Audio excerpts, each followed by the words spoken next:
Okay, for part B, it says we're looking at the quotient of the two functions. So we have f divided by g of x. So that's the same thing as f of x over g of x, or in other words, we're looking at x squared plus x minus 6 over x. Now, if you remember this from the review part at the beginning of the lesson, this is looking at a rational function. So whenever you do have rational functions, remember that you will most likely have asymptotes involved as well. And so what I did here is I'm going to graph it by dividing the corresponding y values. And so what I did here is I chose the same values of x that I had at the beginning when I did part A. So same values of x because they had nice corresponding values for y, for f of x and g of x. And so what I'm going to do here is actually, what I did here actually is I took the corresponding values of f of x and g of x, the y values, and I divided them as the function asked us to. So I did 0 divided by negative 3, that gives me 0. Negative 4 divided by negative 2 gives me positive 2. Negative 6 divided by negative 1 gives me positive 6. And then I get negative 6 divided by 0. Now, because I'm dividing by 0, that'll give me an undefined result. So what that tells me is I have an asymptote, a vertical asymptote at that particular value of x, at x equal to 0. Okay? And so what you'll notice is that because of a value of g of x is equal to 0, it ends up giving you an undefined result. And so you know that you'll have a vertical asymptote there. If I continue with the rest of them, I have negative 4 divided by 1, which is negative 4, 0 divided by 2, which is equal to 0. Okay, so here's my x values, and there's my y values. I'm going to use them to help me graph. Now, before I do that, I'm going to plot the vertical asymptote, so it sort of creates a barrier for my graph. And the vertical asymptote is at x equal to 0. And that makes sense because if you look at the rational function that resulted from the quotient, x equal to 0 is what makes the denominator undefined, or equal to 0, so it'll make the function undefined. Okay, if I plot the rest of my points, I have a point at negative 3 and 0, which makes sense because that's where f of x is equal to 0. So wherever f of x is equal to 0, that will make the entire function equal to 0. So x equal to negative 3 was one of those points. And then I have a point at negative 2 and 2, which is here. And then I have a point at negative 1 and 6, which is here. And then I can sketch the curve along here since those are the points that I have to the left of the asymptote. Now, similarly, I'm going to plot the points that are to the right of the asymptote. So I have a point at 1 and negative 4, which is here.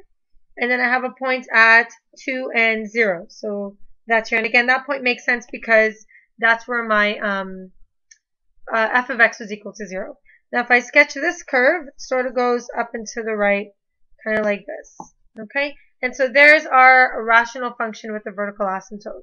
Now, some things to remember is that if f of x is equal to 0, then that means that the entire function would be equal to 0. So wherever f of x equals 0, the entire function equals 0.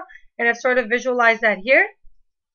Okay, the other point is if g of x is equal to 0, then what that does is it creates an asymptote. So wherever the red graph was equal to 0, it created an asymptote there. So if g of x equals 0, you plug it in, you end up getting undefined results, which means there's going to be some asymptotes involved. The fourth point, if f of x is equal to plus or minus 1, so if f of x is equal to plus or minus 1, you plug that in and you get 1 over g of x, or negative 1 over g of x. And if f of x is equal, if g of x is equal to plus or minus 1, you plug it in. If g of x is equal to plus or minus 1, you end up getting plus or minus f of x for your function. Okay, so just some helpful ways to help you graph. The easiest ones are where f of x is equal to 0 or where g of x is equal to 0. Okay, you want to look at where the asymptotes would be or where the entire function would be equal to 0. For example 2, it says given f of x equals sine x and g of x equals cos x, sketch a graph of h of x which is equal to f of x over g of x. So again, we're looking at a quotient of two functions, and I've plugged in f of x and g of x, and what you see is we have sine x over cos x. And so if you remember way back when you looked at trigonometry, sine x over cos x is equal to tan x. So what this ends up looking like is the graph of the tangent function. So again, we're going to divide the y values. And so what I'm going to look for is any zeros for the new function would exist wherever f of x is equal to 0. So wherever sine x is equal to 0, I know that the new function will also be equal to 0. So let's look at sine x, which is our blue graph. So it's equal to 0 here, it's equal to 0 here, it's equal to 0 here, and here as well. Okay, so wherever sine x is equal to 0, the quotient function is going to be equal to 0 as well. You'll notice this time I'm not using a table of values to graph.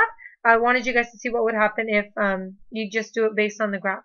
Okay, now because I'm looking at cos x in the denominator, so restrictions for the new function exist where g of x is equal to 0. So wherever cos x is equal to 0, the result will be an asymptote. So let's look at the cosine function. It's equal to 0 here, which means I would have a vertical asymptote along here. And again, it's equal to 0 here, so I'll have a vertical asymptote along here as well.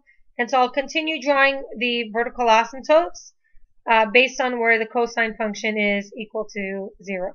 Okay, so far I have my zeros and I have my asymptotes. Now I need some points to help me graph the function.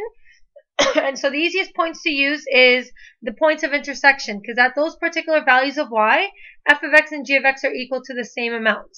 Okay, so that's what I'm going to be looking at to help me graph. So here I have f of x equal to g of x, so they're both equal to the same amount. So if I divide them, it'll end up equaling 1. So I know I'll have a point right here at that particular value of x, because if I divide f of x and g of x, I end up getting a value of 1. I know that I have a point up there. Okay, same idea here at this point of intersection. They both have the same negative value, and so if I divide whatever this is, negative 0.7 divided by negative 0.7, I end up getting positive 1, so I have another point up here.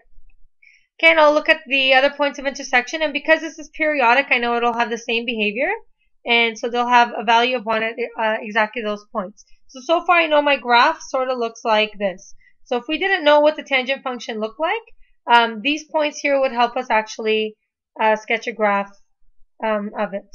Okay, now notice that we don't have anything in this region, and so what we could look at is wherever the function is equal to each other but has a positive or negative value.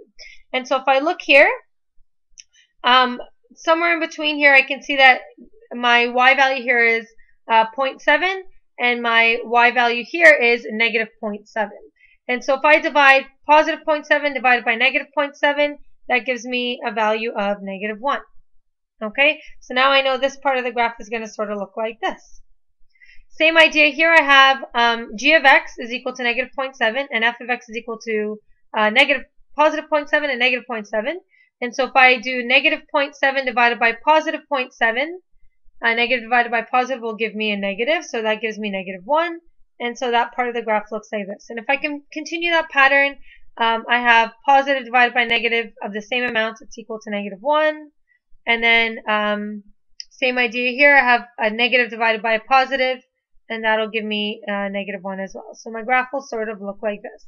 Okay, so this is the graph of h of x.